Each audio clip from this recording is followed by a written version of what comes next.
Exemption में exemption under GST का हम लोग पढ़ेंगे। एग्जाम्शन अंडर जीएसटी यानी जिस सप्लाई ऑफ गुड्स या सप्लाई ऑफ सर्विसेज पे एग्जाम्शन नहीं लगेगा, ठीक है, उस एग्जेम्प्ट नहीं लगेगा, ठीक है। तो उस तरह के सर्विसेज और उस तरह के सप्लाई ऑफ गुड्स का हम लोग को लिस्ट दिया हुआ है वहाँ पर जीएसटी में। वो लिस्ट को हमको 1 बाय 1 पढ़ लेना है, ठीक है। तो पहला लिस्ट में आपका अभी सप्लाई एग्जेम्प्टेड सर्विसेज हम लोग पढ़ रहे हैं। एग्जेम्प्टेड सर्विसेज,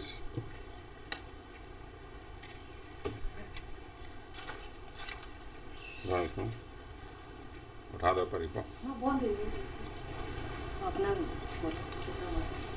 ठीक है।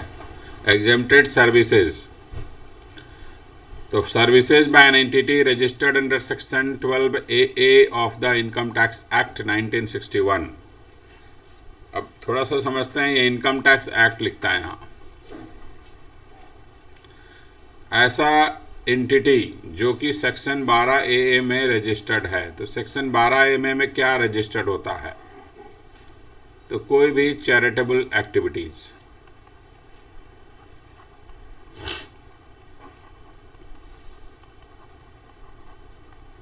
कोई भी चैरिटेबल एक्टिविटीज,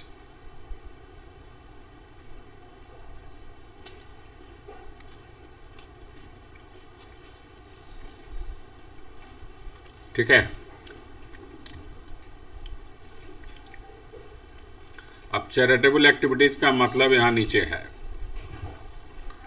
पब्लिक हेल्थ, आप पब्लिक का हेल्थ से रिलेटेड कुछ चैरिटेबल देखते हो ना, आई कैंप, कहीं पर कोई कैंप ऐसा वगैरह लगते रहता है, उस तरह का ऑर्गेनाइजेशन है जो हेल्थ कैंप लगाते रहता है, फ्री ऑफ कॉस्ट वहाँ चेकअप होता है आपका। केयर और काउंसलिंग ऑफ, केयर और काउंसलिंग किसका? टर्मिनली इल पर्सन और पर्सन्स विथ सेवियर फिजिकल और मेंटल डिसेबिलिटी। जो सेवियर फिजिकल मतलब एकदम ही फिजिकली हैंडीकैप्ड है, वो बहुत ज़्यादा चल फिर नहीं सकता है, ठीक है। सेवियर वर्ड यूज किया गया है, तो बहुत ज़्यादा फिजिकली हैंडीकैप्ड है या मेंटली, एक होता है थोड़ा सा मेंटली डिस्टर्ब है, बहुत ज़्यादा वाला बात कर रहा है, ठीक है। पर्सन्स अफेक्टेड विथ HIV और ads, persons addicted to a dependence forming substance such as narcotic drugs और अल्कोहल। कोई ऐसा बंदा जो कि ड्रग्स या अल्कोहल का, जिसको ये हो गया, क्या बोलते हैं उसको, लत लग गया, लत, ठीक है, उसके बगैर रह ही नहीं सकता है, नहीं लेगा तो बहुत दिक्कत हो जाता है, ठीक है। Public awareness of preventive health, family planning और प्रिवेंशन ऑफ HIV इन्फेक्शन, ठीक है। तो ये सारे काम वो करता है चैरिटेबल एक्टिविटीज़, चैरिटेबल ऑर्गेनाइजेशन। तो उसके द्वारा इस सब सर्विसेज पे जो भी चार्ज अगर थोड़ा बहुत लेता है, 5 रुपया 2 रुपया इस तरह का, तो उस पर GST नहीं लगेगा, ठीक है। एडवांसमेंट ऑफ रिलीजन और स्पिरिचुअलिटी और योगा, ठीक है। रिलीजन का, आप किसी भी रिलीजन का आप को बढ़ाने का काम करते हैं, योगा को डेवलप करने का काम आप कर रहे हैं, मतलब फैला रहे हैं योगा को, ठीक है।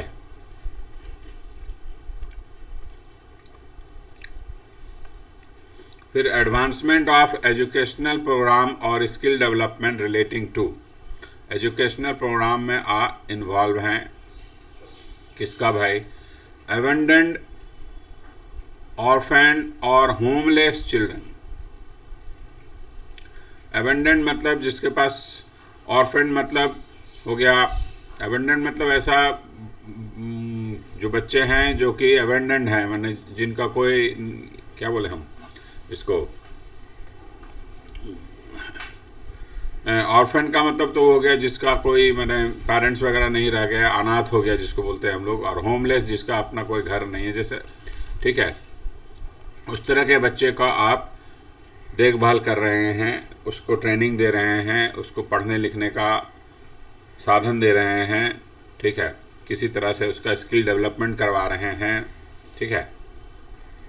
फिजिकल और mentally abused and traumatised person, physically और मेंटली जो अब्यूज्ड है उसका, प्रिजनर्स और persons over the age of 65 years residing in a rural area. तो ये सारा हम अगर एक्टिविटीज़ में वो करता है, और भी है preservation of environment including water set, forest और वाइल्ड लाइफ। वाटर सेट का प्रिजर्व करने का काम, फॉरेस्ट को प्रिजर्व करने का काम, या वाइल्ड लाइफ मतलब समझ रहे होगा जंगली जानवर वगैरह को सेव करने का काम हम करते हैं। और लास्ट है इधर हॉस्टल अकोमोडेशन भी प्रोवाइड करते हैं, जहां रेट जो है पर डे बिलो 1000 है।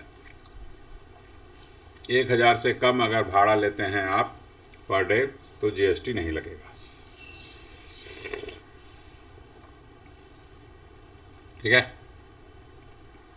अब ये क्वेश्चन है, ऊपर जो लिस्ट दिए थे वो थोड़ा एक बार और रीडिंग मार लीजिए आप लोग, तभी क्वेश्चन वो फटफट बन जाएगा, कुछ है नहीं, ठीक है। क्या क्या है, पब्लिक हेल्थ में वो इन्वॉल्व है, केयर और काउंसलिंग, टर्मिनली इल पर्सन और पर्सन विथ सेवियर फिजिकल और mental disability, person affected with HIV AIDS, person affected with drugs, alcohol, public awareness of preventive health, family planning और prevention of HIV infection, advancement of religion और spirituality और yoga, skill development या educational programme आप चलाते हैं orphan homeless children के लिए, physical और मेंटली अब्यूज्ड ट्रॉमेटाइज्ड पर्सन के लिए, प्रिजनर्स के लिए, पर्सन जिसका एज 65 ईयर से ज़्यादा है इन रूरल एरिया उनके लिए आप इन प्रिजर्व करते हैं, वाटर सेट बना रहे हैं जहां वाटर को आप सेट करते हैं, बचाते हैं, फॉरेस्ट को बचाने का काम करते हैं आप,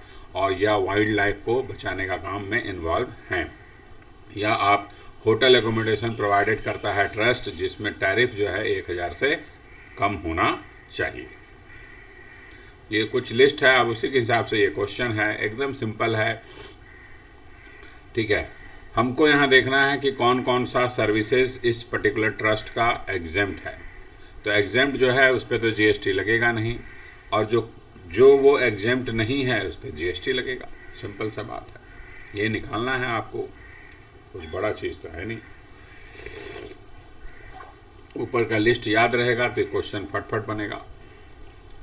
पहला दिया है क्वेश्चन क्या है, MTCT an entity engage under registered under section 12A में रजिस्टर्ड है, has furnished you the following details with respect to activities undertaken by it. You are required to compute its GST liability from one information below given. From the given information below. सबसे पहला fees क्या है, charge for yoga camp. Yoga camp अभी ऊपर पड़े थे, ये exempt होता है योगा, ये एग्जेम्प्ट हो गया। Amount receive from advancement of educational programme किसका है, ऑर्फन और होमलेस चिल्ड्रन, ये भी एग्जेम्प्ट है, अभी ऊपर लिखे थे हम लोग। Amount receive from renting of commercial property, ये कमर्शियल प्रॉपर्टी को भाड़े पे लगा रहा है, ये एग्जेम्प्ट नहीं है, इस पे एग्जेम्पशन नहीं मिलेगा, ये टैक्सेबल है। Payment made for the services receive from a service provider located in England, England से पैसा आया किस पर्पज़ के लिए, चैरिटेबल एक्टिविटीज़ के लिए, तो ये भी एग्जेम्प्ट होगा।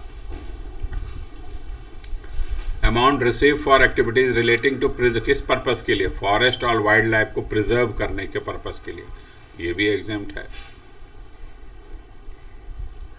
ठीक है। तो 1 2 3 4 एग्जेम्प्ट हो गया, और ये केवल टैक्सेबल होगा 35 lakh.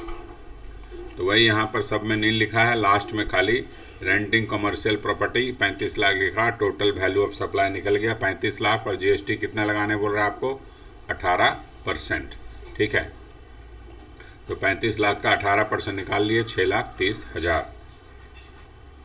Services to be taxed on reverse charge basis, reverse charge basis पे लगेगा, ठीक है। ऑब्वियसली रिवर्स चार्ज पे लगेगा क्योंकि ट्रस्ट जनरली रजिस्ट्रेशन नहीं कराता है, ठीक है ना। ट्रस्ट जो है वो रजिस्ट्रेशन नहीं कराएगा, तो रिवर्स चार्ज पे लगेगा।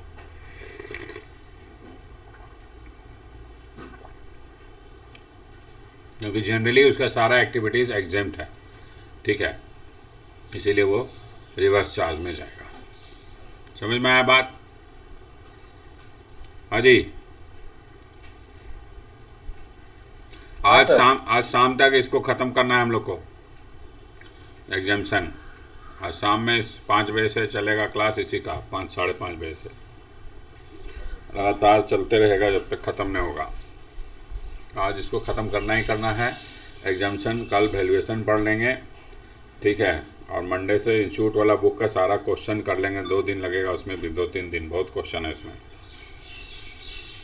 वो ख़त्म करेंगे तो फिर बचेगा केवल हमारे पास input tax credit, value of supply तो हो जाएगा जब, इनपुट टैक्स क्रेडिट केवल बचेगा मेन टॉपिक। बाकी 2 टॉपिक और हैं लेकिन वो तो जल्दी जल्दी हो जाएगा। मेन इनपुट टैक्स क्रेडिट बचेगा। 20-25 तारीख तक इसको ख़त्म कर देना है हमको, ठीक है, जीएसटी को। इसके बाद रिवीजन चलेगा रगड़ के, छोड़ेंगे नहीं, छोड़ेंगे 30 नवंबर को, ठीक है ना जी। हाँ सर। रिवीजन जब शुरू होगा तो फिर लंबा लंबा क्लास चलाएंगे, चाहे हमको छुट्टी लेना पड़े, चाहे जो भी हो, ठीक है ना। 1 हफ्ता पूरा छुट्टी लेकर रगड़ के रिवीजन करा देंगे, ठीक है सर। ठीक है ना। उसका टेंशन मत लो, जो सिलेबस रिवीजन रगड़ के कराएंगे एकदम। एक एक सब्जेक्ट का कम से कम 50-60 क्वेश्चन बनाएंगे। पिछले बार जैसे कराए थे रिवीजन, इस बार भी उसी तरह कराएंगे, ठीक है। पूरा नवंबर रिवीजन चलेगा। 15 नवंबर से 30 नवंबर के बीच में सारा रिवीजन। चलो, लेकिन तुम लोग अपना लॉ याद करते रहना भाई। लॉ जो है ना 2-2 घंटा डेली पढ़ो। क्वेश्चन बैंक उसी को रीडिंग मार रहा है ना? हाँ देख रहे थे। क्वेश्चन बैंक प्रिंट काउंट निकाला? नहीं, फोन से ही तरह निकाल लेंगे। अरे प्रिंट आउट निकालो जी, 100 रुपया खर्च नहीं होगा। तुम लोग गजब करता है। हाँ कर निकाल लेंगे सर आज कल। हाँ, निकालो, उसको स्पायरल करके रखो और डेली 2 घंटा क्वेश्चन दिया हुआ है, आंसर दिया हुआ है, उसको रीडिंग मारते रहो। 2 घंटा डेली पढ़ो, ज़्यादा पेज थोड़ी ना है। तो अगर 10 पेज भी डेली पढ़ेगा, 10 पेज भी रीडिंग मारेगा डेली, तो 25-30 दिन में ख़त्म हो जाएगा। फिर 10 दिन फिर रीडिंग मारेंगे, तो इस तरह से 3-4 बार रीडिंग हो जाएगा तुम्हारा।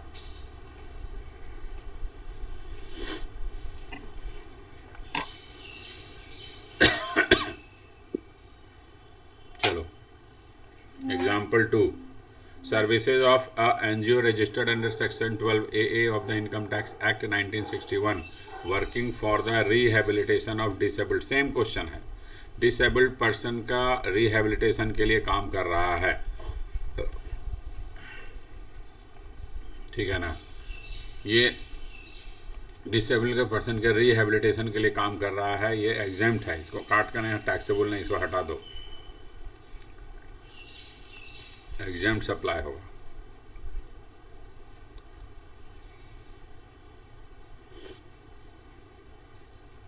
इसको काट दो, पूरा काट दो यहाँ से। चेंज हो गया, आंसर चेंज नहीं किए हम, लेकिन ये एग्जेम्प्ट है, ठीक है। इसको पूरा काट दो लाइन। अब देखो सेम क्वेश्चन आया आनंदा, ये एग्जाम में आया हुआ क्वेश्चन है, ये वाला क्वेश्चन नहीं, तुम्हारे बुक का है, सॉरी एग्जाम में बोलते हैं, ये इंस्टीट्यूट के बुक का, मैंने पुराना सिलेबस का बुक का।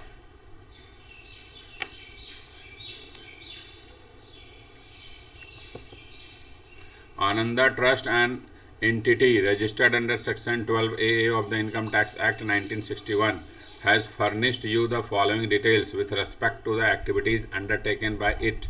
You are required to compute its tax liability from the information given below.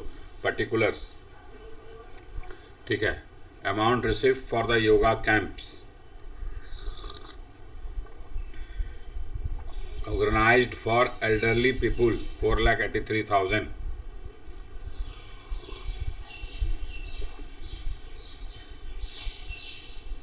ठीक है। Amount receive for the yoga camps organised for elderly people 4,83,000।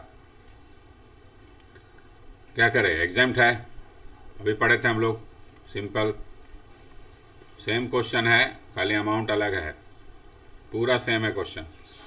कहाँ से आया पैसा? यूएसए से। किस पर्पस के लिए? चैरिटेबल एक्टिविटीज से लिए, ये भी एग्जाम्ट होगा। अमाउंट रिसीव फॉर काउंसलिंग किसके लिए? मेंटली डिसेबल्ड पर्सन, ये भी एग्जाम्ट है। रेंटिंग ये टैक्सेबल हो गया, कॉमर्शियल प्रॉपर्टी को भाड़ा पे लगाया है। और फिर है amount receive for activities relating to preservation, preserve wildlife को प्रिजर्व करना है, ये भी एग्जाम्ट हो गया। ठीक है।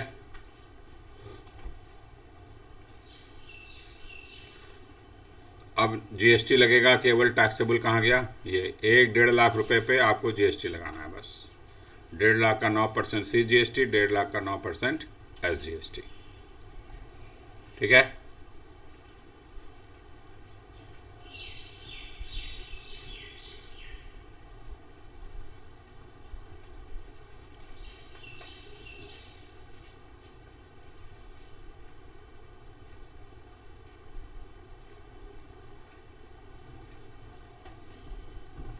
और कोई नहीं आया है जी आज? तो सोया रह गया का?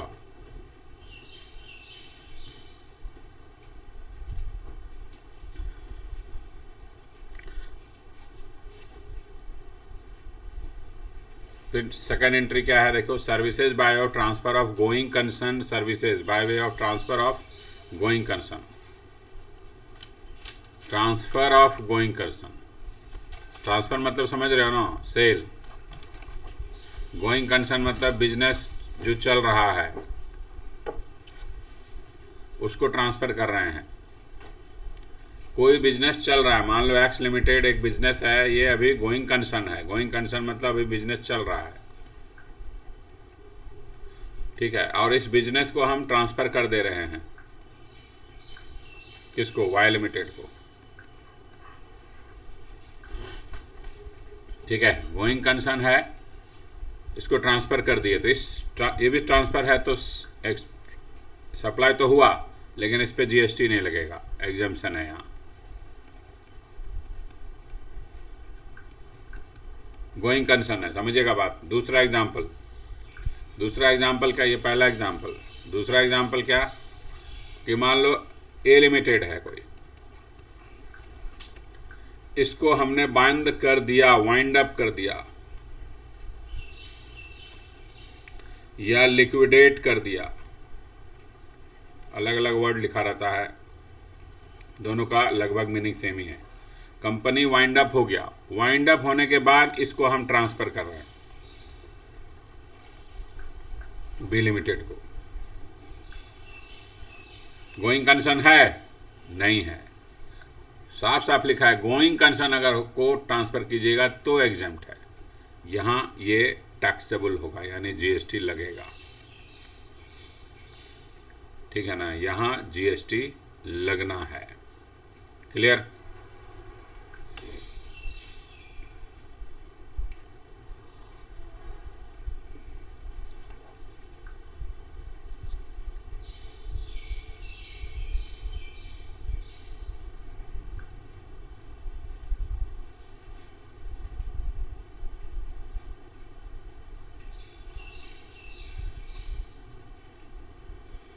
ओके।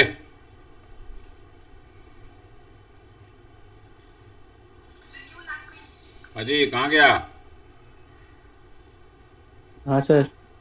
किसी भी तरह का बिजनेस, हम तो कंपनी का एग्जांपल दिए, जैसे नीचे वाला क्वेश्चन है फर्म, है ना, कोई दिक्कत नहीं, फर्म है तो क्या हुआ, है तो बिजनेस ऑर्गेनाइजेशन ही।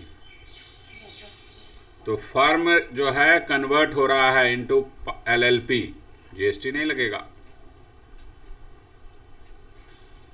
ठीक है, क्योंकि फर्म चल रहा है, उसको हम कन्वर्ट कर दिए एलएलपी में। गोइंग कंसर्न को हम कन्वर्ट कर रहे हैं, LLP में, लिमिटेड लायबिलिटी पार्टनरशिप में नहीं लगेगा GST। ठीक है। इफ टैक्सेबल पर्सन लेकिन यहाँ तक बोला नहीं लगेगा। फिर क्या लिखता है कि अगर डी रजिस्टर्ड हो गया, डी रजिस्टर्ड मतलब आप अपना GST का रजिस्ट्रेशन सरेंडर कर दिए। ठीक है, जो फर्म है अपना रजिस्टर सरेंडर करने के बाद कन्वर्ट कर रहा है अपने आप को LLP में, तो लगेगा GST, क्योंकि फिर वो गोइंग कंसर्न का स्ट्रक्चर जो है खो देता है। समझ गए बात? डी रजिस्टर्ड मतलब अपना रजिस्ट्रेशन कैंसिल करा दिया हो। ठीक है, मान लो जो एग्जांपल दिया है, जैसे जेड कंपनी जो पार्टनरशिप फर्म, ठीक है, जेड कंपनी है एक, ये क्या किया, अपने आप को रजिस्ट्रेशन कैंसिल करा लिया, अपना GST का रजिस्ट्रेशन कैंसिल करा लिया। जब कैंसिल करा लिया तो GST क्या मानेगा उसको कि बिजनेस बंद हो गया, तो इसको मानेगा नॉट अ गोइंग कंसर्न, अब वो गोइंग कंसर्न नहीं रह गया, तभी ना आप रजिस्ट्रेशन कैंसिल करा रहे हैं, यानी ये बिजनेस आप नहीं करना है आपको, तो अब आप गोइंग कंसर्न नहीं है। अब ये जेड कंपनी को कन्वर्ट कर रहा है LLP में, तो यहाँ जो ट्रांसफ़र हो रहा है, कन्वर्सन हो रहा है, यहाँ पर इस सर्विसेज पे GST लगेगा, टैक्सेबल है। हाँ, ये ठीक है।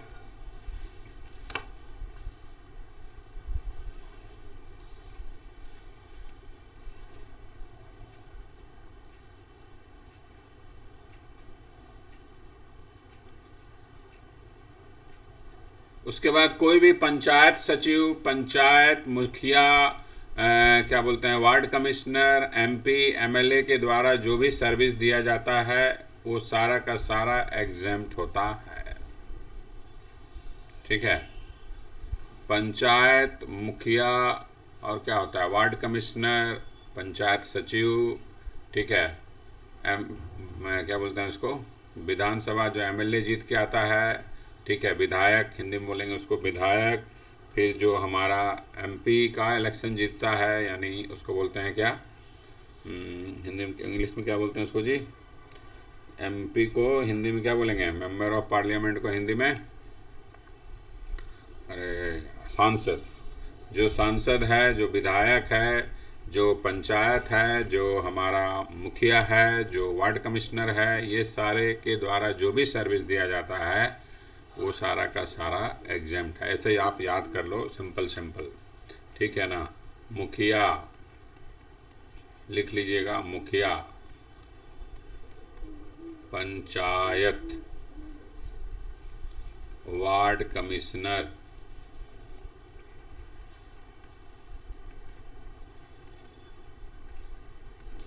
ठीक है, और क्या आएगा, मुखिया, पंचायत, वार्ड कमिश्नर,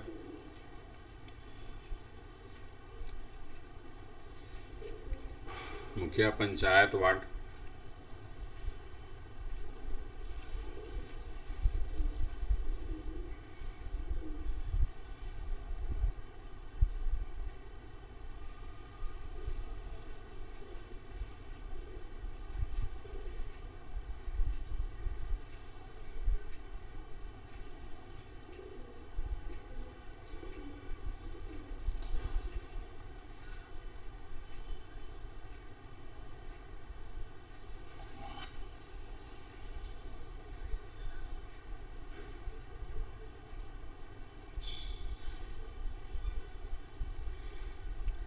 विधायक यानी MLA, सांसद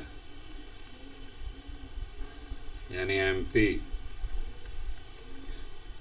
ठीक है, और भी बहुत सारे इस तरह का ना, जो भी विधायक माने जो कॉन्स्टिट्यूशनल पोस्ट है, ठीक है, जो भी कॉन्स्टिट्यूशनल पोस्ट आप नाम कोई भी रख लीजिए, चेयरमैन ऑफ बोर्ड, हम आपको एक ही जगह लिखवा देते हैं, जब ज़्यादा याद पढ़ने में ज़्यादा क्वेश्चन ये सब आता नहीं है, इसलिए मोटा मोटी याद रखना है। चेयरमैन ऑफ एनी बोर्ड, कोई बोर्ड का, जैसे वाटर बोर्ड, बहुत सारा बोर्ड होता है, जल है ना, अलग अलग तरह का सरकारी बोर्ड बहुत बना, तो उसका कोई चेयरमैन जो सर्विस दे रहा है, चेयरमैन ऑफ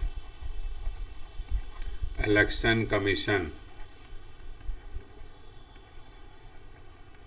ये लिख लीजिएगा आप लोग अलग से, ठीक है। चेयरमैन ऑफ इलेक्शन कमीशन, या फिर आपका क्या बोलें उसको, चीफ मिनिस्टर किसी भी स्टेट का, प्राइम मिनिस्टर, सब वैधानिक पद है ना, कॉन्स्टिट्यूशनल पोस्ट है। प्रेसिडेंट, और भी बहुत सारा, मैंने हम तो एग्जाम्पल आपको दे रहे हैं बस इस तरह का। और क्या लिखा है कोई भी कमिटी बताए, जैसे जीएसटी काउंसिल का चेयरमैन,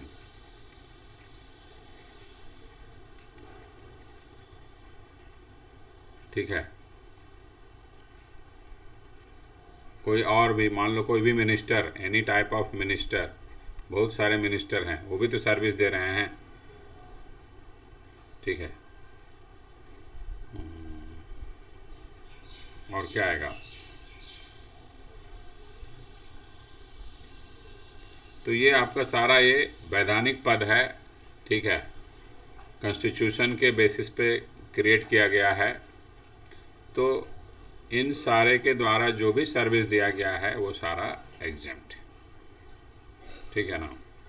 तो कॉमनली आपको याद रखना है ये सारा एग्जेम्प्ट, एमएलए एमपी वगैरह जो भी सर्विस दे रहा है, वार्ड कमिश्नर, पंचायत मुखिया, ठीक है, ये सारा एग्जेम्प्ट है। इसमें अभी कहीं आपको, तो इसका लिस्ट आपको बीच बीच में मिलेगा, जैसे यहाँ पंचायत का है, ठीक है ना। म्यूनिसिपैलिटी, ये भी लिख लो, म्यूनिसिपैलिटी के द्वारा जो भी सर्विस दिया जा रहा है।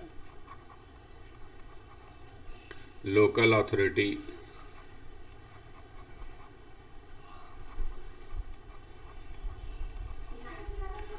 ठीक है। हिंदी में कहीं कहीं लिखा नगर निगम, नगर निगम, ओके।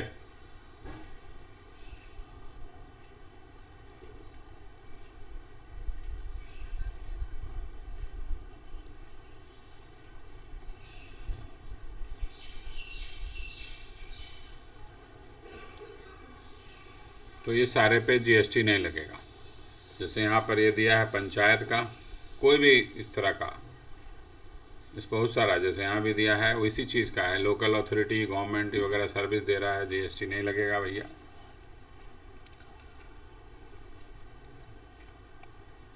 गवर्नमेंट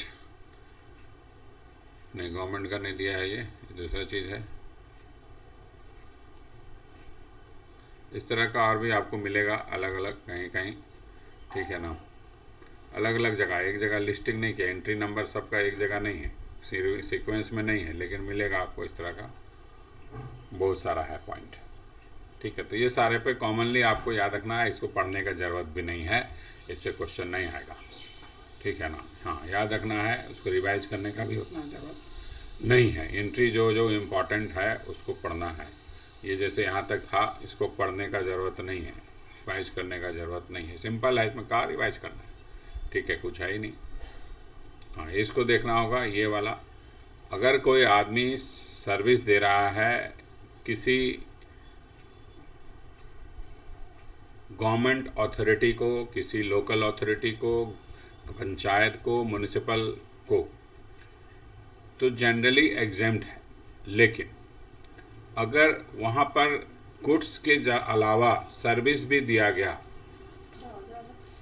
गुड्स के अलावा सर्विस भी अगर प्रोवाइड किया जा रहा है, ठीक है, और सर्विस का वैल्यू जो है, सॉरी, सर्विस के अलावा गुड्स भी सप्लाई किया जा रहा है, उस गुड्स का जो वैल्यू है वो 25% ऑफ टोटल वैल्यू से ज़्यादा नहीं होना चाहिए, तब जाके एग्जाम्पशन मिलेगा। सप्लाई ऑफ गुड्स, ठीक है, सप्लाई ऑफ गुड्स जो है उससे ज़्यादा 25% से ज़्यादा नहीं होना चाहिए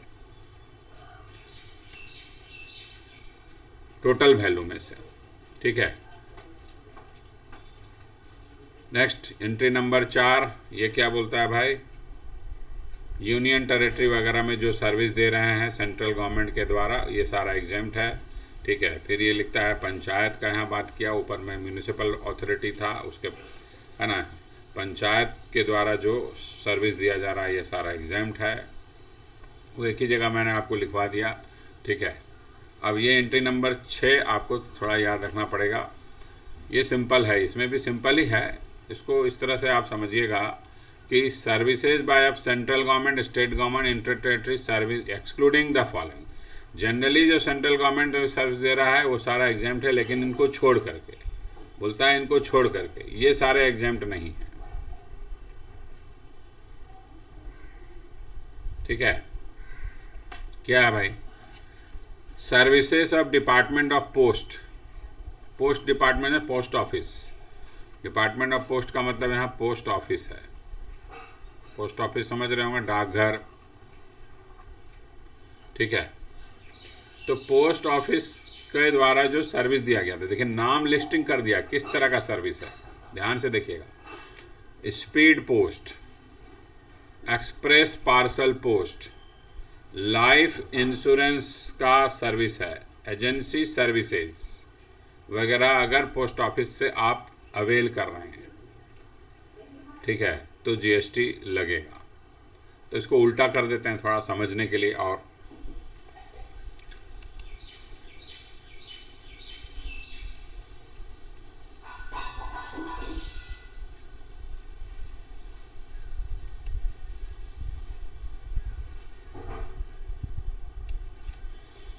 देखिए, पोस्ट ऑफिस सर्विस में आपको क्या याद रखना है?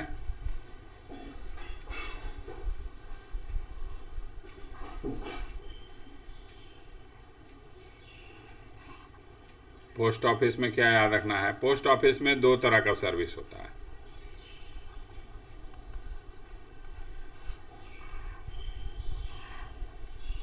एक नॉर्मल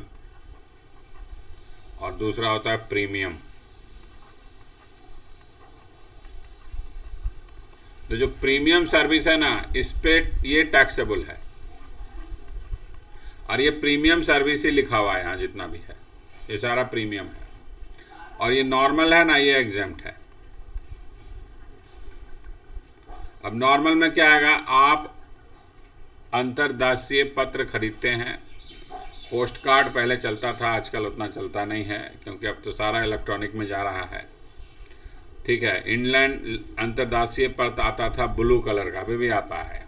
वहाँ आप चिट्ठी लिखते थे उसमें अपना, और फिर उसको साट करके भेज देते थे जहाँ भी एड्रेस लगा हुआ है। तो वो नॉर्मल सर्विस हुआ। आप पोस्ट कार्ड के थ्रू कुछ भेज रहे हैं, ठीक है, इनलैंड लेटर के थ्रू भेज रहे हैं, ठीक है। आप मनी ऑर्डर, पैसा मनी ऑर्डर से भी जाता था पहले, ठीक है। आप नॉर्मल रजिस्ट्री करा रहे हैं, नॉर्मल रजिस्ट्री, ठीक है, रजिस्ट्री करा रहे हैं, या फिर आप क्या बोले हैं वहाँ पर,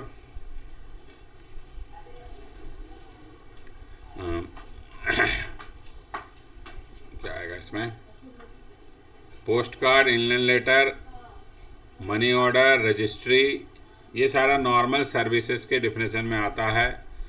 इन पे जीएसटी नहीं लगता है, ठीक है। हाँ, अकाउंट खोल रहे हैं आप, बैंक अकाउंट, आजकल पोस्ट ऑफिस में भी बैंक अकाउंट खुलता है, सारा पैसा आप जमा कर सकते हैं पोस्ट ऑफिस में भी। डिपॉजिट कर रहे हैं पोस्ट ऑफिस में पैसा आप, अलग अलग स्कीम है, पोस्ट ऑफिस में भी पैसा जमा कर रहे हैं आप। पे ऑर्डर, क्या बोलते हैं, हाँ, पे ऑर्डर बना रहे हैं और पोस्ट ऑफिस से, ठीक है। तो ये सारा पुराना सर्विस है, मैंने अब यूज नहीं होता इन जनरली। ये दो तो यूज हो रहा है अभी भी, बैंक का और ये दोनों आपको यूज होगा, लेकिन जनरली बाकी सब अब पुराना हो गया है, यूज नहीं होता है। तो ये सारे नॉर्मल सर्विस हैं, इन पे तो जीएसटी नहीं लगेगा। अब जो प्रीमियम सर्विस है ना, उन पे लगेगा। प्रीमियम सर्विस क्या क्या है? तो अब जनरली हम लोग लेटर जब भेजते हैं तो स्पीड पोस्ट से भेजते हैं, इस पे लगेगा जीएसटी, जो यहाँ भी लिस्टिंग दिया हुआ है, ठीक है। एक्सप्रेस पोस्ट भी है, स्पीड से भी ज़्यादा तेज, ठीक है। तीसरा है आपका मनी ऑर्डर, अब आप नहीं चलता, एक्सप्रेस मनी है।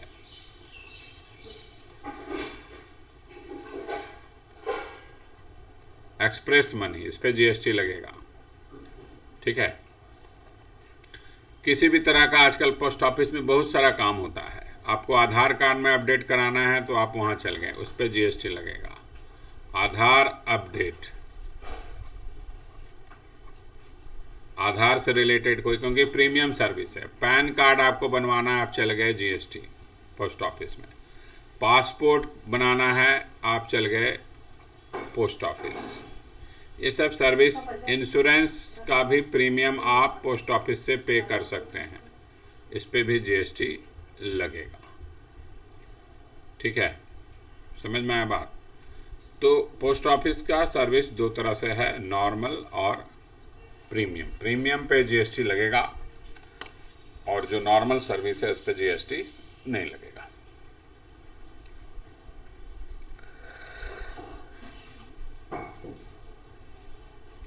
क्लियर? समझ में आया बात? उसके बाद लिखा है services in relation to an aircraft और ए वेसल इनसाइड और outside the presence of a port. ठीक है, मतलब जो पोर्ट है ना, पोर्ट तो समझ रहे हो जहां पर हवाई जहाज खड़ा होता है, एयरपोर्ट जिसको बोलते हैं हम लोग। ठीक है, और अगर समुद्री है तो खाली पोर्ट बोलेंगे, बंदरगाह। ठीक है, हिंदी में अगर बोले तो वहाँ पर एयरपोर्ट में एयरक्राफ्ट आके खड़ा होता है, उसका सर्विसेज का काम कोई ऑर्गेनाइजेशन करता है। ठीक है, तो उस पर जीएसटी लगेगा। उसी तरह जहाज, कोई बहुत बड़ा शिप आके बंदरगाह में खड़ा है, वहाँ पर आप उसको सर्विसेज कर रहे हैं, सर्विस दे रहे हैं, उस शिप पे जाके सर्विस दे रहे हैं, उस पर भी जीएसटी लगेगा। ट्रांसपोर्टेशन ऑफ गुड्स और पैसेंजर हम लोग पढ़ ही लिए, जीटीए पढ़े पूरा। ठीक है, कोई स्टेट ऑर्गेनाइजेशन अगर पैसेंजर ट्रांसपोर्ट में इंगेज है, आगे भी मिलेगा ये आपको, जो ना यहाँ जो लिखा है ना पैसेंजर, ये आपको नीचे भी मिलेगा पैसेंजर का। अच्छा, स्टेट गवर्नमेंट या सेंट्रल गवर्नमेंट का ट्रांसपोर्ट से रिलेटेड क्या सर्विस होता है? ट्रांसपोर्ट से रिलेटेड क्या सर्विस है, कोई बता सकता है हमको? स्टेट गवर्नमेंट या central government transport of passenger के लिए क्या क्या माध्यम से देता है आपको? ट्रांसपोर्ट ऑफ पैसेंजर है ना,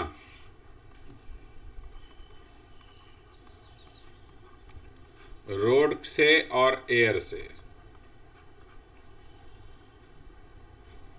अब ये वाटर भी आजकल चल रहा है।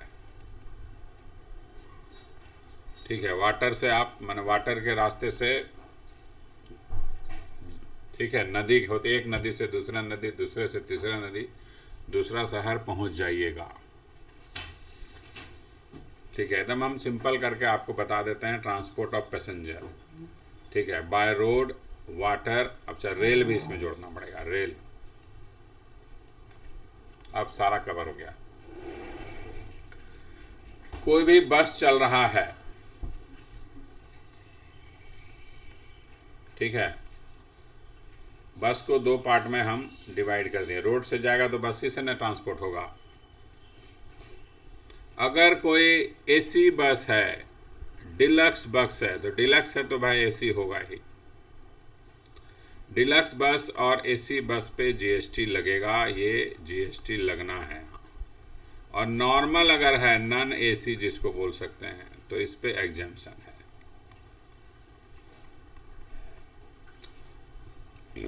वाटर में, इनलैंड वाटर के थ्रू आप एक स्टेट से दूसरे स्टेट जा रहे हैं, इनलैंड वाटर वे यूज कर रहे हैं पैसेंजर के लिए, पैसेंजर के लिए। ठीक है, तो ये एग्जेम्प्ट है। रेल में आपका दो तरह का बोगी होता है, एसी और नॉन एसी। ठीक है, तो एसी में लगेगा जीएसटी और इसमें नहीं लगेगा, ये एग्जेम्प्ट है। एयर, एयर में तो भाई जीएसटी लगना ही लगना है, इसमें कुछ सोचना नहीं है। एयर मतलब हवाई जहाज से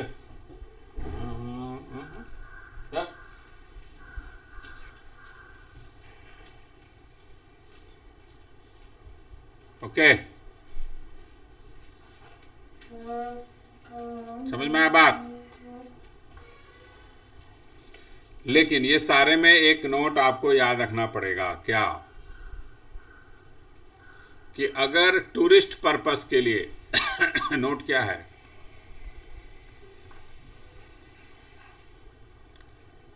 अगर कोई टूरिस्ट पर्पस के लिए किसी भी माध्यम के लिए, तो उसमें कोई एग्जम्पशन नहीं, एसी में जाए नॉन एसी में जाए किसी भी तरह का, अगर टूरिस्ट के लिए यूज हो रहा है तो कोई एग्जम्पशन नहीं।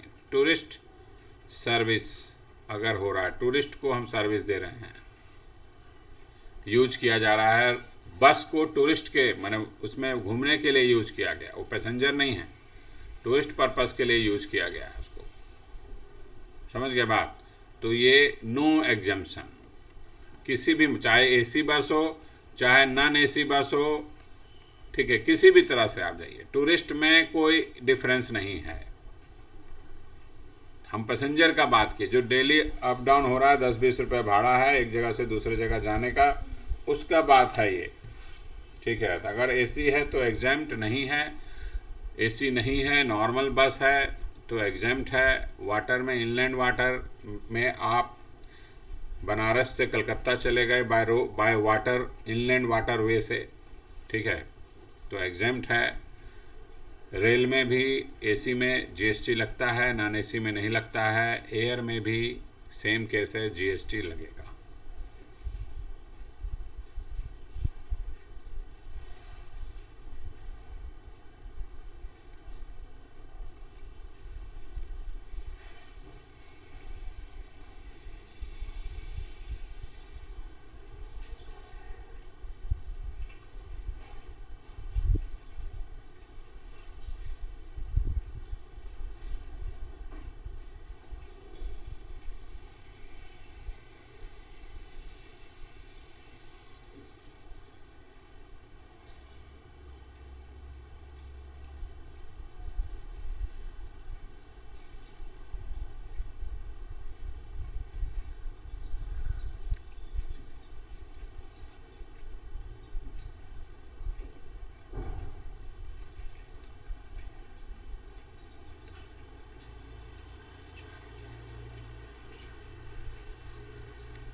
क्लियर?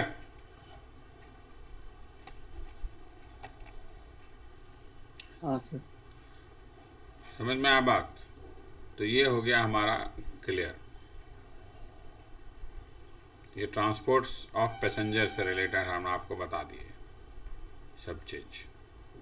आगे कहीं भी मिलेगा यही आपको। अब यहाँ देखिएगा एक चीज़ और, मेट्रो। मेट्रो, ये दूसरा नोट। पहला नोट ये हो गया, मेट्रो जो चलता है, मेट्रो रेल सुनिए, मेट्रो रेल।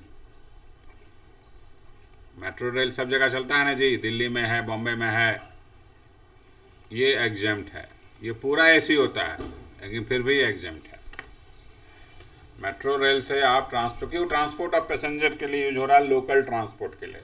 कोई बहुत बड़ा डिस्टेंस हम लोग कवर नहीं करते हैं इसमें, लोकल ट्रांसपोर्ट के लिए मेट्रो यूज होता है। मेट्रो रेल एग्जम्प्ट है, सब जगह है। कलकत्ता में मेट्रो है, ठीक है, आपका दिल्ली में भी है, मुंबई में भी आजकल आ गया है, लखनऊ में भी स्टार्ट हो गया है, बहुत जगह है, ठीक है। क्लियर?